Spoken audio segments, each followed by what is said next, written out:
selamat datang di kabarinews.com. Saya John Uy dari San Francisco dan hari ini kami ada Lia Santoso lagi dari New York. Apa kabar, Lia? Selamat malam, saya masih di kantor. Masih di kantor ya? Masih di Oke. kantor. Mungkin kita bicara tentang foreign student sekarang ya. Di Amerika ada masalah sekarang. Jadi pemerintah Amerika kemarin tepatnya ICE ya.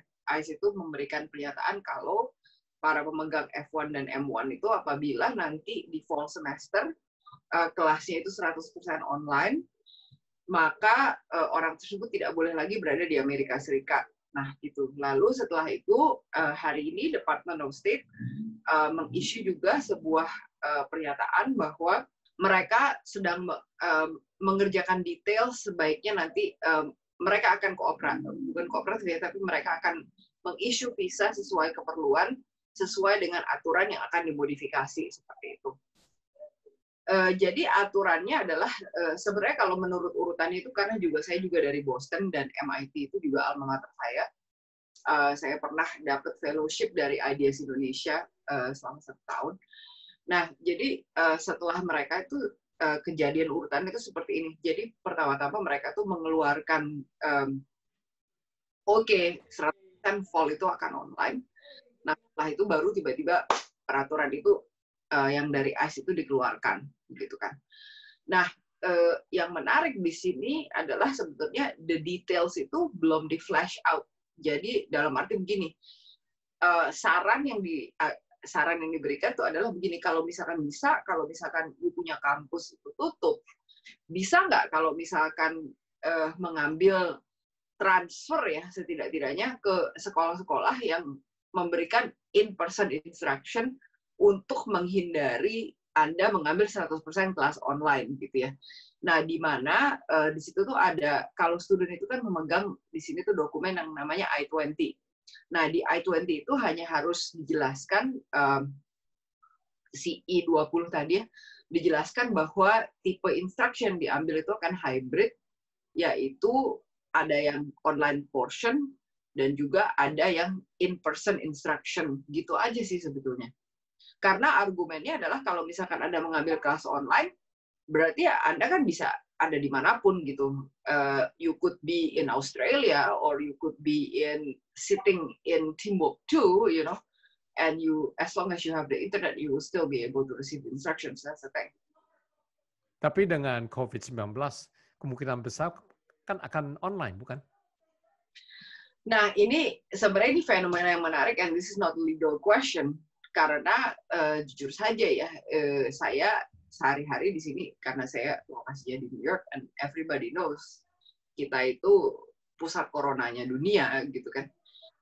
Saya sendiri yang sehari-hari menerima jadwal pengadilan gitu ya, sehari-hari terima jadwal pengadilan, kita tuh jadi kalau misalkan if this is a running car and this is me, you know, and this is a jadwal pengadilan, right? And I kept chasing. The car kept moving and I kept chasing gitu ya. Jadi setiap berapa minggu itu kita selalu dapat jadwal baru, pembatalan dalam arti, oh ya ini bukanya di Juli tanggal 6, lalu bukanya Juli tanggal sekian, lalu sekarang dirubah lagi jadi Juli tanggal 27. Nah, right before Juli tanggal 27 itu mungkin aja nanti ada keluar pengumuman lagi bahwa bukanya akan September, begitu loh. Jadi it seems like everybody is adjusting to the new norm, everybody is adjusting to kapan buka, kapan ini, kapan itu. Baru tadi saya lihat berita bahwa oh ya ini udah ada yang buka, cuma karena angkanya naik maka akan ada modifikasi peraturan lagi bahwa ini akan ditutup lagi dan seperti itu. Nah, so I think everybody is trying to deal with the new norm, and then you can't really say or you cannot predict what's going on gitu ya. Tapi ya Anda berusaha sebisanya seperti itu. Saya juga baca di beberapa sekolah itu ya, ada beberapa profesor itu juga yang katanya bersedia untuk menawarkan kayak in-person instruction, limited in-person instruction, just so the student nggak harus berangkat dan seperti mana. Dan sebenarnya begini ya, this very unwelcoming climate for the students and things like that. Saya rasa ini juga bukan hanya dari pihak si studentnya ya. kebetulan ketua Permias ketua Permias yang untuk mahasiswa Indonesia itu di sini kebetulan teman baik saya juga, jadi Mas Alvin namanya ya, dia mengatakan ke saya kalau di sini tuh ada sekitar 4.500 mahasiswa Indonesia. Nah, kalau misalkan dihitung devisanya dikali berapa, I'm pretty sure itu ya, dan bukan hanya Indonesia saja, mahasiswa Indonesia saja. I'm pretty sure that it's going to cause the university some kind of a strain as well. Karena after all, it's a strain of income. Dan international student juga kan tidak tidak mendapatkan beasiswa gitu ya. Nah, but at any rate, yang perlu saya tekankan di sini adalah peraturan itu is very rigid. Dan sepertinya karena COVID-19, government mana sih yang siap menghadapi pandemi gitu. Sepertinya peraturannya ini juga tidak terlalu siap untuk menghandle situasi yang harusnya dihandle seperti itu. Kalau menurut saya sih seperti itu. It's as simple as that. Dan peraturan ini apakah efektif sekarang? Nih, ini jadi begini.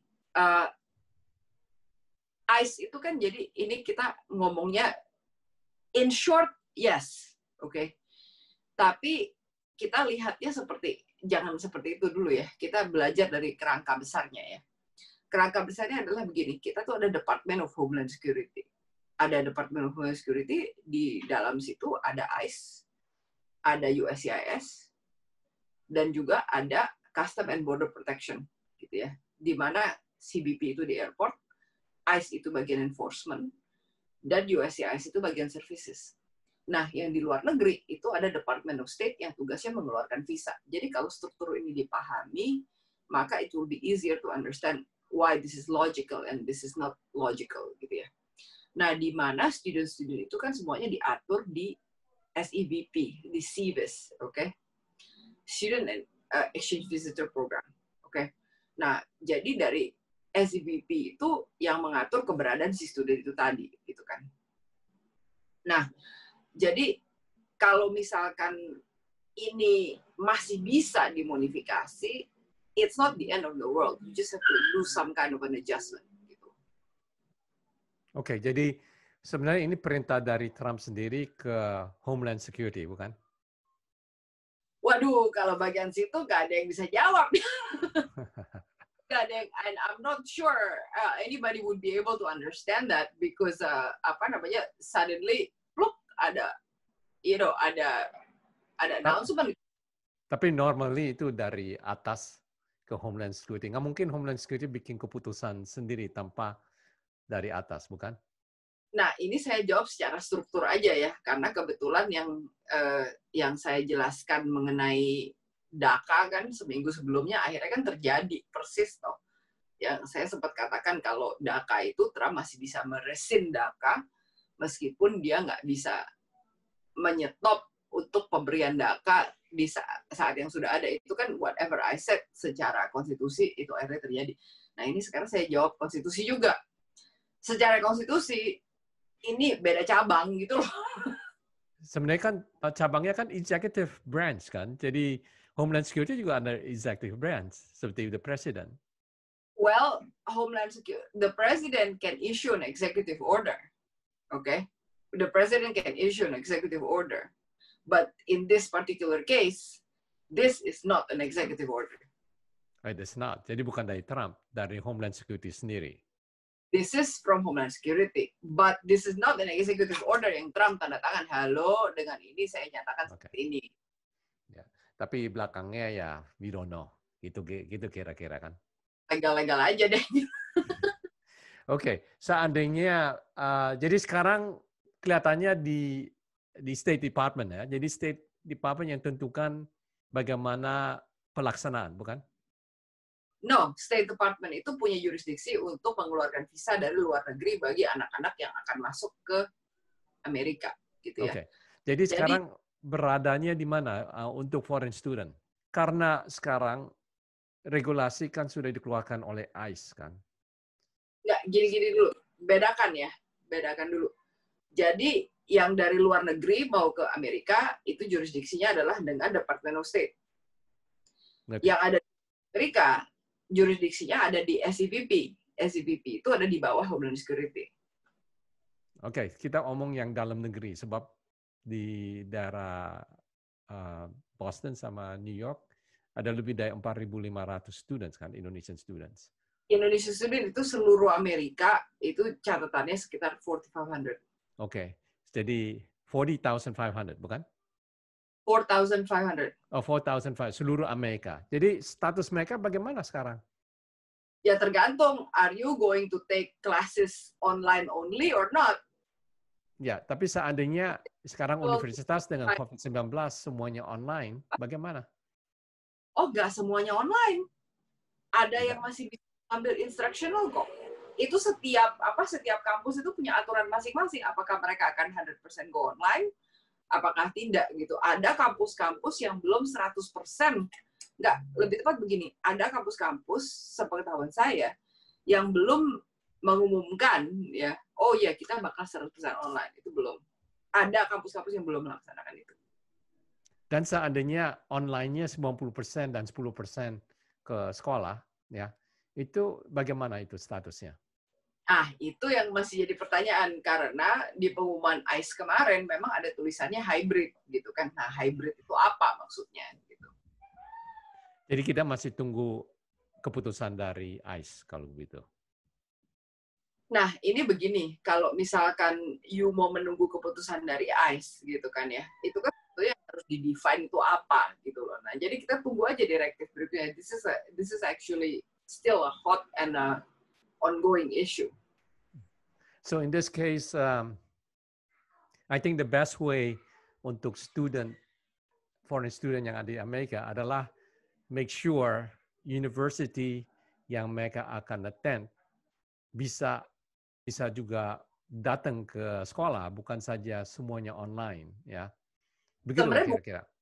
Instruction-nya tidak hanya online. Betul. Gitu. Ya, cuma soal presentasi kita masih belum tahu. Kira-kira begitulah. Saat ini direktifnya belum ada ya. Direktifnya belum ada, maksudnya ini boleh 1%, boleh sekian persen. Itu enggak. Itu belum, pada saat ini belum ada. Tapi nanti kalau misalkan nanti keluar ya, maybe we should talk again, gitu. I don't know. Oke. Pesan terakhir dari Lia bagaimana? Pesan saya, this is not an easy time for everybody. It comes as a surprise. Saya juga dulu pertama datang kemari as an international student. It's a different time. Everything is changing. Ikutin selalu, ada pengumuman. Watch what's, pesan terakhir dari saya, mungkin bagian sini potong aja kali ya. Ya, silakan. Dari saya adalah ikutin peraturan, ikutin pengumuman, ada apa-apa, please look for an attorney or call KJRI. Kalau bagi para students, telepon Permias, ada hotline di KJRI, bahkan ya KJRI New York tuh hotline-nya sampai 5 atau 6 nomor itu. Just follow everything, dan kalau misalkan sampai ada kepepet atau ada apa, ya pokoknya just check what's going on lah gitu. Follow the news and everything else. Nah, bagi yang nyangkut di luar negeri, kalau misalkan instruction-nya online, ya it's okay to take classes online, just don't fall out of status, that's all. Terima kasih Lia untuk memberi informasi mengenai foreign student di Amerika. Dan untuk pemirsa Kabari, tolong subscribe ke YouTube Kabari.